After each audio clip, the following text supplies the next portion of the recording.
ఓం శ్రీ మహాగణాధిపతయే నమః. శ్రీ మహాసరస్వత్యే నమః. ఓం శ్రీ గురుభ్యో నమః.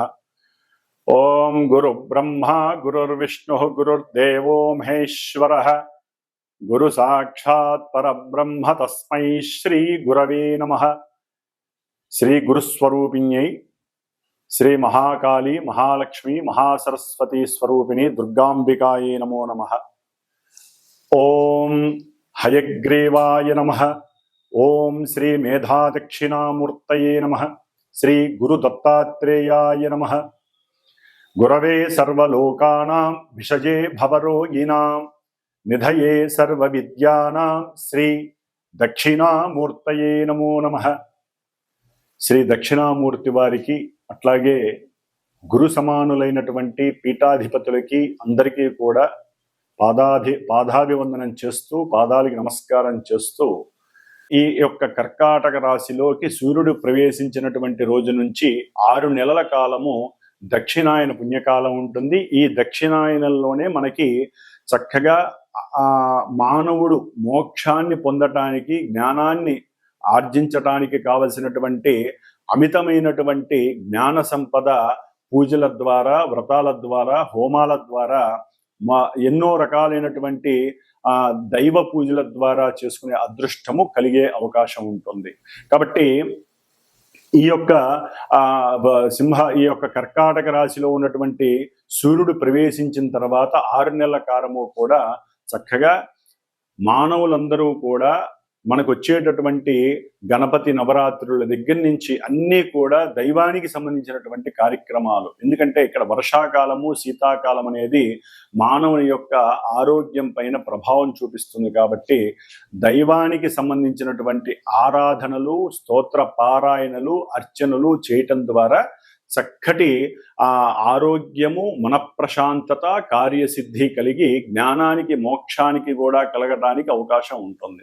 కాబట్టి మనకి ఈ యొక్క జూలై 16వ తేదీ నుండి ఆగస్టు 17వ తేదీ వరకు కూడా సూర్యుడు కర్కాటక రాశిలోకి ప్రవేశించే సమయంలో ప్రవేశించిన రోజు నుంచి ఈ నెల కాలము కూడా మేషాది మీనరాశి పర్యంతం ఉన్నటువంటి 12 రాశుల వారికి అట్లాగే ఆ రాశుల్లో ఉన్నటువంటి నక్షత్రాలు 27 నక్షత్రాల వారికి అవి ఈ రెండు తెలియనటువంటి నామ నక్షత్ర జాతకులకి ఏ విధంగా ఉంటుందో తెలుసుకునే ప్రయత్నంలో ముఖ్యంగా వినేటటువంటి శ్రోతలు ఒకరు గుర్తుంచుకోవాలి. ఏదైనా సరే ప్రస్తుత కాలంలో గోచారంలో గ్రహాలు ఆకాశంలో ఈ రాశుల్లో ఈ నక్షత్రాలలో సంచరించే సమయంలో ప్రపంచంతో పాటుగా అంతరిక్షంతో పాటుగా మానవుల మీద కూడా ఆ ప్రభావాన్ని చూపిస్తుందని మాత్రమే అర్థం చేసుకోండి. జన్మజాతకంలో ఉన్నటువంటి ఆ గ్రహాల యొక్క స్థితిగతులు అట్లాగే అంతర్దశల రీత్యా వారికి జరిగేటటువంటి ఈవెంట్స్ ప్రెజెంట్ గోచారంలో గ్రహస్థితులు ఏ విధంగా నిర్ణయిస్తాయో మాత్రమే తెలియజేస్తుంది. కానీ చాలా మందికి తెలియక ఈ యొక్క రాశి లేకపోతే నాది నక్షత్రము మరి మాకు చెప్పినవి జరగట్లేదు, లేకపోతే మీరు చెప్పినట్టుగా మాకు నెగిటివ్ జరగట్లేదు పాజిటివ్ జరుగుతోంది, పాజిటివ్ జరగట్లేదు నెగిటివ్ జరుగుతుంది అంటున్నారు. ఇది ఎక్కడా కూడా వారికి సంబంధం ఉండదు. జస్ట్ ఆ యొక్క కిరణాలు వారి మీద పడి కొంతవరకు ప్రభావాన్ని చూపిస్తాయే తప్ప ప్రత్యేకించి మొత్తము కూడా మేము చెప్పిన విధంగానే జరుగుతుంది అని ఎక్కడా కూడా శాస్త్ర నిర్ణయం లేదు. గోచార ఫలితాలు అంటే జస్ట్ మనం జాగ్రత్త పడటానికి ఈ నెలలో ఈ గ్రహాలు ఇక్కడ ఉన్నాయి కాబట్టి పాపగ్రహాలు ఈ విధంగా పాపస్థానాలలో ఉంటే మనం దానాలు ధర్మాదులు జపాలు లేకపోతే అవతల వాళ్ళకి ఏదైనా దాన ధర్మాదుల రూపంలో లేకపోతే స్తోత్రాలు శ్లోకాలు పూజలు చేయించుకోవడం ద్వారా కొంత ఉపశమనం మాత్రమే లభిస్తుంది. ఇది గుర్తుంచుకొని ఈ యొక్క రాశి ఫలితాలను విని ధైర్యాన్ని తెచ్చుకొని ఏ విధంగా ఉండాలో ఆలోచించే మార్గమే ఈ యొక్క గోచార ఫలితాలు మాత్రమే. కాబట్టి మరి ఇక మేషరాశి నుంచి మీనరాశి వరకు ఏ విధంగా ఈ యొక్క కర్కాటక రాశిలో ఉన్నటువంటి సూర్య భగవానుడు అట్లాగే కుజుడు మనకి మారుతున్నాడు. దాదాపుగా ఒక 45 రోజులు బట్టి కుజ భగవానుడు మరి ఈ రేపు జూలై 28వ తేదీ వరకు కూడా సింహరాశిలో ఉండి 28వ తేదీ నుండి కన్యా రాశిలోకి మారుతున్నాడు ఈ కుజ భగవానుడు. అట్లాగే మనకి బుధుడు, ఈ యొక్క బుధుడు మనకి జూలై 18వ తేదీన ఉన్నటువంటి ఆశ్లేష నక్షత్రంలో ఉండి కర్కాటక రాశిలో వక్రత్వం చెందుతున్నాడు దాదాపుగా ఆగస్టు 11వ తేదీ వరకు కూడా. కాబట్టి ఆయన ఇచ్చే ఫలితాల్లో కొంత తారతమ్యం కలిగే అవకాశం ఉంటుంది. అట్లాగే ముఖ్యంగా మనకి ఉన్నటువంటి మాస ఫలితాల్లో శుక్రుడు కూడా, ఈ శుక్రుడు చక్కగా ప్రస్తుతానికి తన యొక్క స్వక్షేత్రమైనటువంటి వృషభ రాశిలో ఉంటూ ఎంతో ఆనందాన్ని పంచుతున్నాడు. ఈ నెల అంటే జూలై 26వ తేదీ నుండి ఆగస్టు 21వ తేదీ వరకు కూడా మిత్రక్షేత్రమైనటువంటి మిథున రాశిలోకి మారతాడు. కాబట్టి ఈ యొక్క 17వ తేదీ ఆగస్టు వరకు కూడా కొన్ని గ్రహాల యొక్క మార్పుల వలన కూడా ఎన్నో రకాలైనటువంటి సంస్కారాలు జరిగే అవకాశం ఉంటుంది. అవన్నీ కూడా చక్కగా తెలుసుకొని జాగ్రత్తలు వహించుదాం అని చెప్పే ఆలోచనతో మరి ఇప్పుడు మన యొక్క ద్వాదశ రాశుల యొక్క ఫలితాలని ప్రారంభం చేద్దాం. జూలై 13వ తేదీ నుండి కూడా నవంబర్ 28వ తేదీ వరకు కూడా శని మహానుభావుడు మీనరాశిలో తన యొక్క సొంత నక్షత్రంలో ఉంటూ ఆయన వక్రత్వాన్ని పొందుతున్నాడు. ఈ వక్రత్వం వలన కొన్ని రాశుల వారికి జరిగేటటువంటి కొన్ని అనర్థాలు, ఇబ్బందులు తొలగిపోయి కొంతవరకు ఆయన యొక్క స్థానస్థితి దృష్టులు తొలగటం ద్వారా వారికి శుభాలు కలగడానికి అవకాశం ఉంటుంది. శుభాలు కలుగుతున్న కొన్ని రాశుల వారికి ఆయన యొక్క వక్ర దృష్టి, వక్రగ్రహ స్థితి వలన కొన్ని ఇబ్బందులు కలగడానికి కూడా ఆస్కారాలు ఉండే అవకాశాలు ఉన్నాయి. కాబట్టి జూలై 13వ తేదీ నుండి శనిగ్రహ వక్రత్వం, పాపగ్రహ వక్రత్వం కొంత అటు ప్రపంచానికి అట్లాగే కొంతమంది రాశులకి కూడా కొన్ని ఇబ్బందులని, విపత్తులని, అనర్థాలని కలుగజేయడానికి అవకాశాలు ఉన్నాయి. ముఖ్యంగా ఈ శని మహానుభావుడు జూలై 28 నుండి దాదాపుగా మనకి కుజుడు సెప్టెంబర్ 13వ తేదీ వరకు కూడా కన్యా రాశిలో ఉండటం ద్వారా ఈ రెండిటికి కూడా సమసప్తమగ దృష్టి, కుజుడు శని కుజుడిని చూడటం ద్వారా ఎన్నో రకాలైనటువంటి ఉపద్రవాలు కలగటానికి అవకాశాలు ఉన్నాయి. ముఖ్యంగా మనకి దగ్గరలో ఉన్నటువంటి ఆంధ్రప్రదేశ్ లాంటి రాష్ట్రాలలో ఎన్నో ఇబ్బందులు కలగటానికి ఆస్కారాలు ఎక్కువగా ఉన్నాయి. ప్రపంచంలో కూడా కొన్ని బీభత్సాలు, వరదలు, ఉప్పెనలు, అట్లాగే కొన్ని అగ్నిపర్వతాలు బద్దలవ్వటం, లావా వలన కొంత జన నష్టము, ఇట్లా ఎన్నో రకాలైనటువంటి సమస్యలు అయితే ఉండటానికి అవకాశాలు ఎక్కువగా ఉన్నాయి. అట్లాగే మనకి ఇప్పుడు ప్రెజెంటు ఈ జూలై 15వ తేదీ నుండి కూడా దాదాపుగా జూలై 15 నుండి మనకి ఒక 15 రోజులు, 16 రోజులు అంటే ఆగస్టు ఫస్ట్ వీక్ వరకు కూడా కాలసర్ప యోగ దోషము, అంటే గ్రహాలన్నీ కూడా సింహరాశి నుంచి కుంభరాశి మధ్యలోనే ఉండటం ద్వారా కొన్ని ఇబ్బందులు కలగడానికి అవకాశం ఉంది. అంటే మీకు సింహరాశి నుంచి దాదాపుగా కుంభరాశి వరకు ఏ గ్రహము కూడా ఆ యొక్క రాశిలో లేకపోవటం వలన కొన్ని రాశుల వారికి ఈ భావాలలో గ్రహాలు ఏదీ లేకపోవటం వలన ఆ గ్రహాలు ఇచ్చేటటువంటి భావాలు దెబ్బతినే అవకాశం ఉంటుంది. కాబట్టి అందరూ కూడా సుబ్రహ్మణ్యేశ్వర స్వామి వారి యొక్క ఆరాధనని మాత్రం మర్చిపోకుండా చేసుకోవటం ద్వారా కొన్ని ఉపద్రవాలని, ఇబ్బందుల్ని తొలగించుకునే అవకాశం ఉంటుంది.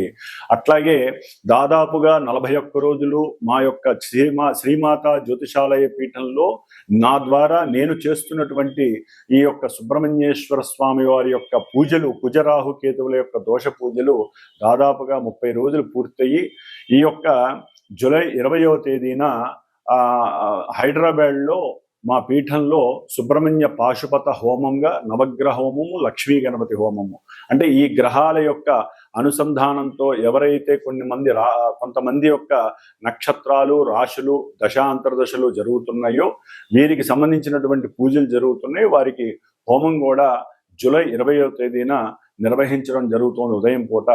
కాబట్టి ఆసక్తి ఉన్నవాళ్ళు, ఇబ్బంది లేకుండా ఉన్నటువంటి వారు చక్కగా నాకు గనక కాల్ చేసినట్లయితే వారికి కూడా వారి యొక్క గోత్రనామాదులు, నక్షత్రాలు చెప్పి వారికి ఉన్న ఇబ్బందుల్ని తొలగించడానికి, స్వామివారి యొక్క అనుగ్రహం కలిగేలాగా నా వంతు ప్రయత్నం చేయటానికి నేను సిద్ధంగా ఉన్నాను. కాబట్టి ఎవరైనా సరే చేయించుకోలేనటువంటి వారు వారి ఇంట్లో కానీ దేవాలయాల్లో కానీ చక్కగా సుబ్రహ్మణ్యేశ్వర స్వామిని మాత్రం ఈ యొక్క ఆగస్టు 2-3 తారీఖుల వరకు కూడా ఆయన ఆరాధన చేసుకోవడం ఉత్తమం, పరమోత్తమంగా భావించి ఓం దుర్గా గణపతయే నమః, ఓం స్కంద గణపతయే నమః అనేటటువంటి ఆ మంత్రాన్ని గనక జపిస్తూ ఉంటే ఆ రాశుల వారికి ఇబ్బందులు కలగకుండా ఉంటాయి. ధనుస్సు రాశి వారికి జూలై 17వ తేదీ నుండి 16వ తేదీ నుండి ఆగస్టు 17వ తేదీ వరకు కూడా సూర్యగ్రహ ప్రభావం వలన కొంత అనారోగ్య సూచనలు, జల ప్రమాదాలు, అట్లాగే కొన్ని హృద్రోగకరమైనటువంటి ఇబ్బందులు, తల్లిదండ్రులతో కాస్త విభేదాలు, అగాధాలు, తల్లిదండ్రులకి వీరికి మధ్య కొంత అవినాభావన సంబంధము చెడగొట్టబడి గృహంలో అప్రశాంతకరమైనటువంటి ఇబ్బందులు కనబడుతూ ఉంటాయి. సహాయ సహకారాలు నశిస్తాయి. అట్లాగే ఉద్యోగస్తులకి, ముఖ్యంగా ధనుస్సు రాశికి సంబంధించి ఉద్యోగస్తులు, వ్యాపారస్తులు వీరి మధ్య కొంత ధనపరమైనటువంటి కమ్యూనికేషన్స్ దెబ్బతింటాయి. షేర్స్ విషయంలో కానీ, అంటే ఒక వ్యాపారం ఉందనుకోండి, ఆ వ్యాపారంలో ఆ షేర్స్లో వీరి మధ్య మాట కలహాలుగా మారతాయి. విరోధాలు, అంతర్గత శత్రువులు ఎక్కువ అవుతారు. వీరి మధ్య కొంత భయం ఉన్నప్పటికీ, అంటే మాట్లాడుకుంటే ఎక్కడ వ్యాపారంలో ధన నష్టం కలుగుతుందేమో, వ్యాపారంలో మా మధ్య విడిపోతామేమో అని భయం ఉన్న అంతర్గతమైనటువంటి శత్రువులు ఉంటారు వ్యాపారస్తులు. వారు వీరి మీద ఎక్కువగా ఫోకస్ చేస్తూ ఉంటారు. ఈ నెల తర్వాత ఎక్కువ అవుతుంది, అది ఇంకా 28 తర్వాత కుజ దృష్టి వలన. కాబట్టి మీ యొక్క ఆలోచనలు గనక వ్యాపారంలో క్రయ విక్రయాదులు విషయంలో సరిగ్గా గనక ప్రస్ఫుటంగా లేకపోయినట్లయితే అది మీకు ఆలోచన యొక్క స్థితి గండంగా మారి మీ ఆలోచనలే మీ అగ్రెసివ్, మీ యొక్క మాటతనం సరిగ్గా లేకపోవటం వలన మేము పెట్టుబడిని ఎక్కువ పెట్టానని, అవతల వాడు ఎక్కువ పెడితే నీకు లాభం ఎందుకు ఇవ్వాలని చెప్పి ఇట్లా వ్యాపార విషయంలో ఎక్కడో తేడాలు వస్తాయి. అందుకని కొంచెం జాగ్రత్త పడండి, జాగ్రత్తగా మాట్లాడండి. అంతర్గత శత్రువులు ఎవరో గమనించండి ధనుస్సు రాశి వారు, లేకపోతే ఇబ్బందులు పడతారు. అట్లాగే చేసే ప్రయాణాలలో కూడా భయం ఏర్పడుతుంది. ప్రయాణం చేసేటప్పుడు ఇవన్నీ కూడా కొంత ఇబ్బందులు ఎదురయ్యే అవకాశం ఉంటుంది ప్రయాణాల విషయంలో. అట్లాగే ముఖ్యంగా వ్యాపారస్తులతో అనుసంధానము గనక సరిగ్గా లేకపోతే, ఎందుకంటే బుధుడు వక్రించి అష్టమ స్థాన ఫలితాల బదులు సప్తమ స్థాన ఫలితాలు ఇవ్వడానికి ఎక్కువ అవకాశాలు ఉంటాయి. కాబట్టి కొన్ని ఇబ్బందులు కలిగే అవకాశం ఉంటుంది. ద్వితీయ కళ్యాణానికి ఆలోచించే వారికి కొంత ఎదురు దెబ్బలు తగిలే అవకాశాలు కూడా ఉంటాయి. చేసుకుంటానని అనుకున్న వాళ్ళు ఎదురు తిరిగే అవకాశము, మోసం చేసే అవకాశము కలగడానికి ఈ యొక్క ధనుస్సు రాశి వారికి అవకాశాలు ఎక్కువగా ఉన్నాయి. ఎందుకంటే శుక్రుడు 26వ తేదీ వరకు కూడా 6వ స్థానంలో ఉండి ధనుస్సు రాశి వారికి భార్యాభర్తలు ఎవరైనా సరే ఒకరి ఆరోగ్యం చెడిపోయి ధనం ఖర్చు పెట్టడం, అంటే మందులకి, హాస్పిటల్స్కి ఇలా ఖర్చు పెట్టడం, వారి మధ్య సరైనటువంటి సయోగ్యత లేకపోవడం, సరైనటువంటి సుఖ సౌఖ్యాదులు లోపించడం, భార్యాభర్తలు ధన విషయంలో శత్రువులుగా మారటం ధనుస్సు రాశి వారికి ఇవన్నీ కూడా జరుగుతున్నాయి. తర్వాత 7వ స్థానంలోకి శుక్రుడు గురుడితో కలవడం ద్వారా ఒక భూ విషయంలో కావచ్చు, ధన విషయంలో కావచ్చు, సంతాన విషయంలో కావచ్చు, లేదా గృహంలో తల్లి యొక్క విషయంలో కావచ్చు, ముఖ్యంగా బంధువుల విషయంలో అంటే తల్లి తరపు బంధువులు కావచ్చు, భార్య భర్తల మధ్య వారి యొక్క బంధువుల విషయంలో కావచ్చు, ఇరువురి మధ్య అమరికలు చెదిరిపోతాయి. ఇరువురి మధ్య తగాదాలు, గొడవలు పెరిగిపోతాయి. ఈగో ఫీలింగ్స్ పెరిగిపోతాయి. నువ్వెంతంటే నేనంత. అక్కడ మీరు కంట్రోల్ అవ్వాలి. మీకు ఉన్నటువంటి జ్ఞానాన్ని ఉపయోగించాలి. కరెక్ట్గా మాట్లాడుకోండి కూర్చోండి భార్యాభర్తలు. లేకపోతే లేనిపోని వ్యవస్థ, అంటే ఈ వివాహ వ్యవస్థలో అది కాస్త పెద్ద ఎఫెక్షన్ అవుతుంది మీకు. నువ్వు కాబట్టి ఇంకోళ్ళు అనే ఆ మాట తీరు వచ్చేస్తుంది. అంటే ధనుస్సు రాశి వారు కొంచెం మాట తీరుని కంట్రోల్ చేసుకుంటే మీ అంతటి వాళ్ళు ఉండరు. మిమ్మల్ని, మీ ఇద్దరిని చూసి అవతల వాళ్ళు కుళ్ళుకుంటారు. ఎందుకంటే భార్యాభర్తల మధ్య ఎప్పుడు సెగరేగుతుందా అని ఎదురు చూసే వాళ్ళు కుటుంబంలోనే ఉంటారండి. నేను చక్కటి భోగభాగ్యాలు ఉంటాయి, కార్లు ఉంటాయి, ఇల్లులు ఉంటాయి, స్థలాలు ఉంటాయి, పిల్లలు ఒక స్టేజ్లో ఉంటారు. తట్టుకోలేక రెడీగా ఉంటారు. రెడీగా ఉండి కాటేయడానికి సిద్ధంగా ఉంటారు. అది మీరే ఎందుకు ఇవ్వాలి? మీరే సరిగ్గా మాట్లాడుకుంటే అయిపోలే ధనుస్సు రాశి వారు. కాబట్టి గురు శుక్రుల యొక్క సమాగమం చాలా వ్యాపార వృద్ధిని కూడా ఇస్తుందండి. కాబట్టి కంపల్సరీ గృహ వృద్ధి, భూవృద్ధి, సంతాన వృద్ధి కలుగుతుంది. వివాహపరంగా కూడా సిద్ధి కలుగుతుంది.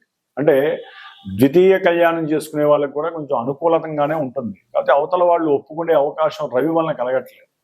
అంటే వారి యొక్క తండ్రి ఒప్పుకోకపోవటం, అట్లా కొన్ని జరిగే అవకాశం ఉంటుంది. కాబట్టి ఈ విధంగా మీరు ముఖ్యంగా ధనుస్సు రాశి వారు కుజగ్రహ శాంత్యర్థం, శుక్రగ్రహ శాంత్యర్థం దాంపత్య పాశుపత అభిషేకాన్ని కానీ హోమాన్ని కానీ చేసుకోవడం విశేషప్రదం. అంటే ఇరువురి మధ్య ఎక్కడైనా తేడాలు వస్తాయి. వ్యాపారపరంగా ఇంకా వృద్ధి కావాలి, వ్యాపారపరంగా కొన్ని సమస్యలు ఎదుర్కొంటున్నాం అనుకుంటే వ్యాపారపరంగా పాశుపత హోమాన్ని చేయించుకోండి. దాని పరంగా కూడా మీకు చక్కటి వ్యాపార వృద్ధి కలుగుతుంది. ధన వృద్ధి, సౌఖ్య వృద్ధి కలుగుతాయి.